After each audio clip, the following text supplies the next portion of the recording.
Hello दोस्तों, जादुई लाल टमाटर की कहानी लेके आपके सामने आए हैं।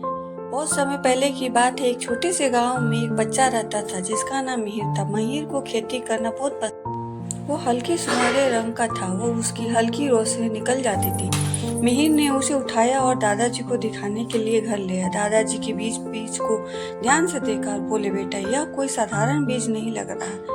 इसे लगा कर देखना चाहिए, लेकिन ध्यान रखना, इसे अच्छे मन और प्यार से सींचना। मिहिर ने वो बीज अपने बगीचे में बो दिया। हर दिन उसमें देखभाल करता। वो उसे प्यास से पानी पिलाता, घास हटाता, सूरज की रोशनी में बढ़ने देता।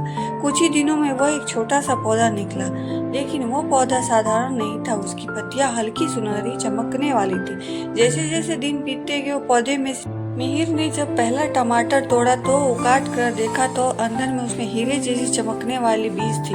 दादाजी ने मुस्कुराते हुए कहा, मिहिर, लगता है तुम्हें एक जादुई टमाटर मिला है, लेकिन ध्यान रहे, इसे अच्छे कामों के लिए इस्तेमाल करना। चाहे मिहिर ने टमाटर को अपने दोस्तों और गांव वालों को दिखाया, सबको यकीन नहीं हुआ। लेकिन जब किसी ने टमाटर खाया तो उसके भीतर कई ऊर्जा और खुशी का संचार हो गया। ऊर्जा मिली। कुछ ही दिनों में पूरे गांव में खुशहाली फैल गई। गरीब लोग जो भूखे थे उन टमाटरों को खाकर ताकतवर और खुश रहने लगे। लेकिन जब इस बात की खबर गांव के लालची सरपंच तक पहुंची, किसान गांव के लोगों को लालच देने लगा कि अगर जो भी टमाटर की खेती करता है उसके बारे में अगर कोई मुझे बताएगा तो मैं ढेर सारा सोना दूंगा उसे। लेकिन गांव वालों ने सरपंच की बातों में नहीं आया।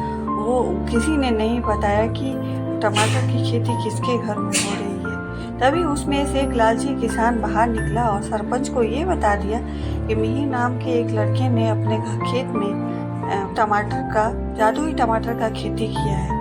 उसको क्या, वो उसके खेत पे पहुंच गया। सरपंच ने मिहिर को बुलाकर कहा, मुझे ये जादुई टमाटर चाहिए, मैं तुम्हें इसके बदले ढेर सारा सोना दूंगा।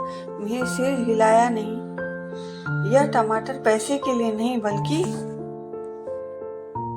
सरपंच ने मिहिर को बुलाकर कहा कि मुझे ये जादुई टमाटर चाहिए, मैं तुम्हें इसके बदले ढेर सारा सोना दूंगा। मिहिर ने सिर हिलाया और नहीं, यह टमाटर पैसों के लिए नहीं, बल्कि जरूरतमंद की मदद करने के लिए है। सरपंच को यह बात पसंद नहीं आई। उसने रातों में अपने आदमियों को भेजकर टमाटर चुरवा लिया और खुद खाने बैठ गया। लेकिन जैसे ही उसने पहला टमाटर खाया, उसकी हालत बिगड़ गई। शरीर फूलने लगा और बहुत सारी परेशानियां होने लगी। गुब्बारे के जैसे वो फूल गया और उड़कर आसमान में चला गया। गांव के लोग डर गए, लेकिन दादाजी ने समझाया, यह टमाटर सिर्फ अच्छे दिल वाले के लिए साथ रहता है, लालच करने वालों के लिए नहीं है। सरपंच की गलती से सबसे सबक मिली और मिहिर ने गांव के लोगों के साथ मिलकर टमाटर उगाना शुरू कर दिया। लेकिन अब टमाटर केवल उन्हीं लोगों के लिए होता था जो मेहनती और ईमानदार थे, जो दूसरे की मदद करना चाहते थे। वो टमाटर सिर्फ उसी के लिए था जो मन के अंदर मलाल और लोगों को परेशान करने के लिए और चोरी की भावना से टमाटर के लिए करते थे। वो कभी भी आगे नहीं बढ़े।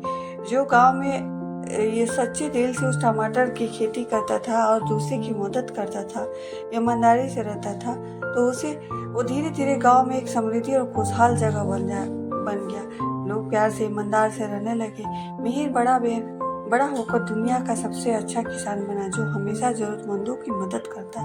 इस कहानी से हमें यही शिक्षा मिलती है कि ईमानदारी और मेहनत से किया हुआ काम कभी भी बेकार नहीं जाता और बेईमानी से किया हुआ काम कभी किसी को हजम नहीं होता है। इसीलिए भले ईमानदारी से काम करो, थोड़ा ही करो, लेकिन अच्छा करो और खुशहाल रहो, स्वस्थ रहो, सुखी रहो।